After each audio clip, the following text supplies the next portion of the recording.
اي حد عايز يعمل خير، عايز يقف جنب ام ملك، عايز يساعدها تسد ديونها، عايز يقف جنبها يفك معاها ضيقتها، يتواصل معاها او يبعت لها على رقمها. الرقم ظاهر قدامكم على الشاشه يا جماعه.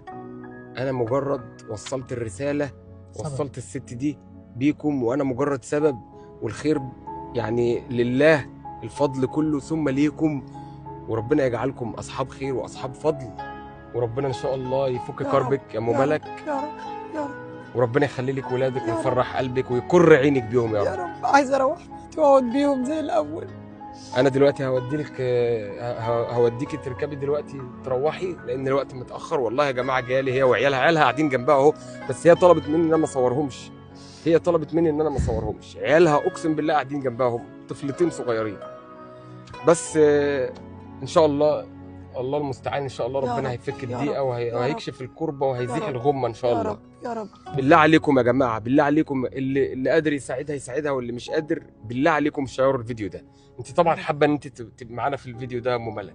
طبعا، قبل اي حد ما يحب يساعد باي حاجه المصداقيه مطلوبه.